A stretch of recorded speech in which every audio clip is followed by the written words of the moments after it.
Saksihan naman natin ang mga kaganapan sa katatapos lang na SINAG 2023 na ginanap sa Cultural Center of the Philippines. Let us all watch this. Napuno ng saya at liwanag mula sa iba't ibang kulay ng ilaw ang Cultural Center of the Philippines main building.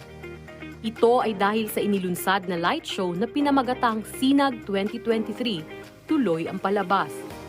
Yung mga shows na hindi namin maipapalabas sa aming tahanan dahil since nire-rehabilitate yung building, so nagkaroon kami ng mga shows outside the building at sa iba't ibang mga theater. So gusto namin ipakita na kahit sarado yung building, tuloy yung mga show na ginagawa ng CCP. Halos 4 na minuto ang itinagal ng light show at sinundan naman ito ng video, kung saan ipinakita ang highlights ng mga pagtatanghal at aktibidad ng CCP sa loob ng nakaraang 9 na buwan.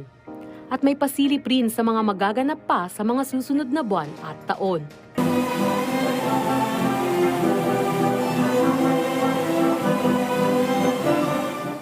Kabilang rin sa muling inilunsad ng gabing iyon bilang bahagi pa rin ng ika-54 na anibersaryo ng Sentrong Pangkultura ng Pilipinas ay ang large-scale public art immersive installation na Tanod Lupa na makikita sa liwasang kalikhasan. Ang art installation na ito ay unang pinasinayaan nito lamang Abril bilang bahagi ng Earth Day celebration ng CCP. Makikita dito ang iba't ibang Filipino mythical creatures kagaya ng kapre, tikbalang, nuno sa punso, duwende at marami pang iba. Kaya ang ginawa namin na Tanod Lupa, it's because to remind yung mga bibisita rito na to respect nature, no, as personified by these mythical creatures, no. Kamakailan lamang ay idinagdag na rin dito ang makulay na sari manok. At nakaplano pa itong dagdagan ng marami pang art installation sa mga susunod na buwan. Ito po ay na-repurpose namin, na sandayan na ginamit namin noong 50th anniversary ng CCP, no? Yung SINAG Festival at that time.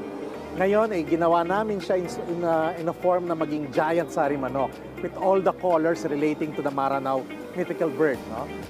Habang isinasaayos at mas pinagaganda pa ang gusali ng CCP, ay ang pangako nitong patuloy pa rin na magsagawa ng mga eksibisyon at magtatanghal sa iba't ibang lugar sa bansa.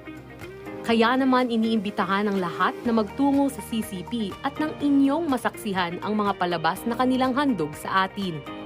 Ito yung unang light show sa series ng light shows na darating. Alam natin Pasko, maraming darating na light show.